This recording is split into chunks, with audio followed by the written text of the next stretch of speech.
গো বিদায় দে রে মা, আর হয়তো আমার লোকে দেখইব না। আমি নবীর দরবারে চলে যাবো, আমি নবীর দরবারে চলে যাবো। এবার ভাইরা আমার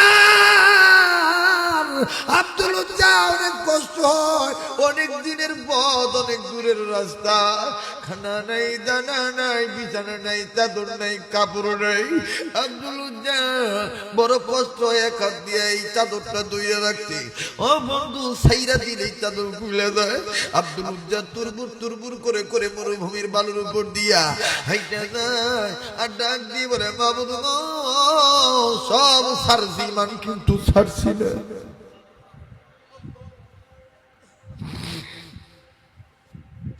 সব ছাড়ছি, ইমান কিন্তু ছাড়ছি না। এইবার আব্দুল উজ্জা কিছুক্ষণের মধ্যে নবীর দরবারে পৌঁছে গেছে। আল্লাহু আকবার।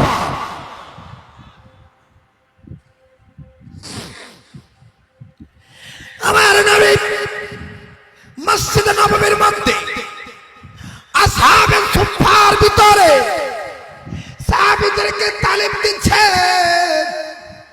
আব্দুল উজ্জা নবীরে দেখা পাগল হয়ে গেছে। এত সুন্দর চেহারা রে, আমার নবীর চেহারা দিকে আব্দুল উজ্জা বলে ফেললো, আমার বিছানা নাই, চাদর নাই, আমার টাকা নাই, পয়সা নাই, আমি সব ভুলে গেছি, নবীরে পাইছি, নবীরে পাইছি। আসহাবে সুফার মধ্যে নবীজির দিঘা আব্দুল উজ্জা জায়গায় দাঁড়ায় রইলে, বন্ধু অপলগ্নে নবীর মায়া করে দেখতেছে। নবীজি কিন্তু এখনো আব্দুল উজ্জার দিকে তাকায় নাই, নবীজি দুই চোখ এখনো আব্দুল উজ্জার দিকে যায় নাই। ভাই গো কিছুক্ষণের মধ্যে যখন নবীজি দুইটা চোখ দিয়া আব্দুল উজ্জার দিকে নজর দিল, ওহরে দুইজনের চার চোখের যখন মিলন হয়ে গেল, আমার নবী আউলা তাউলা চোল দেখে শীর্ণ শীর্ণ চেহারা, এ বন্ধু আমার ভাইরা অর্ধ উলঙ্গ অবস্থা, নবীজি আব্দুল উজ্জারে দেখা নবী আর ঠিক থাকতে পারলেন না, নবীজি জায়গায় বসে থাকতে পারলেন না। নবীর ভিতরে মায়া লাগলো, নবীজি তো কোমল হৃদয়ের মানুষ, নবী তো নরম দিলের মানুষ। যুবকরা, যুবক বন্ধু খুব খেয়াল করে শুনবেন, আল্লাহর নবী আমার ভাইরা, আল্লাহ পাক তো তার নবীর দিলটা নরম করে বানাইছে। আল্লাহ পাক নিজেই বলছেন, ফাবিমা রাহমাতিন মিনাল্লাহি লিনতা লাহুম, নবীজি গো আমি তো আপনার কলবে, আমি তো আপনার দিলকে নরম করে বানাইছি। চিৎকার দিয়ে বলেন সুবহানাল্লাহ। আমার নবীর মায়া লেগে গেছে, নবীজি উঠা যাইয়া যুবকের কাছে দাঁড়ায় কয়, যুবক কোথায় তোমার বাড়ি, কোথায় তোমার ঘর, এই অবস্থা কেন বলো? আমার ভাইরা নবীজি যখন জিগাইছে, আব্দুল উজ্জা চোখের পানি ছেড়ে দিয়ে বলে, নবী গো আপনি কুলি হন, শ্রমিক হন, গায়ে যতই দুর্গন্ধ হোক, ঈমান এমন একটা সম্পদ, এই সম্পদটা যদি আপনার সাথে আপনার কবর পর্যন্ত যেতে পারে, আল্লাহ পাক আপনাকে জান্নাত দিয়ে দিবেন। সুবহানাল্লাহ জোরে বলবেন না? কানের মজা আর দিলের মজা পার্থক্য আছে, কথা কয়। কানের মজা এক জিনিস, দিলের মজা যারা গ্রহণ করবেন সঠিকভাবে দিলের মজা, তারা পাবেন না জাহান্নামী সাজা। দুনিয়াতে জিন্দা অবস্থায় পথ পাবেন সোজা, কথাটা বুঝতে পারছেন? আর যারা নেবেন কানের মজা, তারা পথ সোজা পাবেন। কষ্ট হচ্ছে আপনি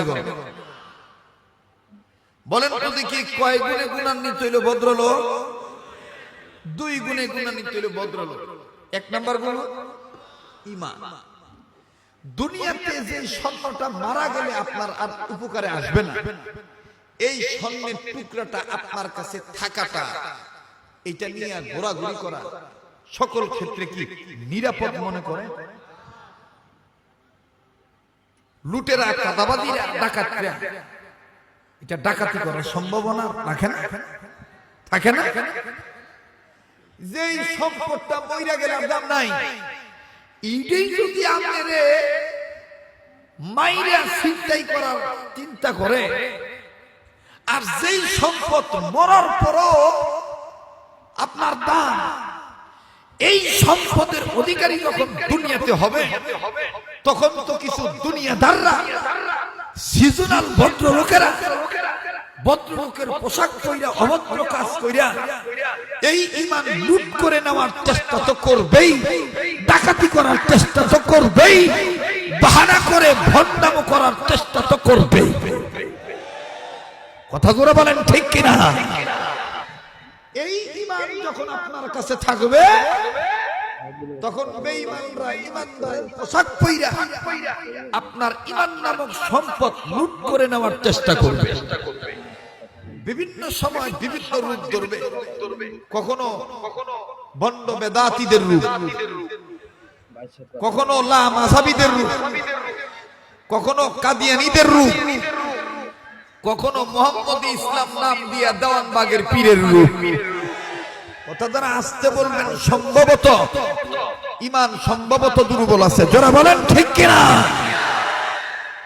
কখনো আমার বন্ধুগণ মাওলানা সাদ সাহেবের রূপ নিয়া মকবুল একটা জামাতকে কলঙ্কিত করার বাহানা। কথা বলে জোরে বলে, রাগ করতেছে, বেজার হইতেছে, কথা কি বোঝা যায় না? জানা যায় না, যায় কি যায় না? যায়। কখনো ব্রিটিশদের দালাল হইয়া, এজেন্ট হইয়া সত্যিকার ঈমানদার আমলদারের ঈমান আকীদা নষ্ট করার জন্য বাহানা বের করে তারা খুঁচাখুচি করে ঈমান নামক সম্পদ লুট করে নেওয়ার চেষ্টা করে। কথা বলেন ঠিক কিনা? আমার ভাইরা, সারা দেশে যেইভাবে বলে থাকি ওইভাবেই বলি। কিছুদিন পূর্বে টঙ্গী ইজতেমার মাঠে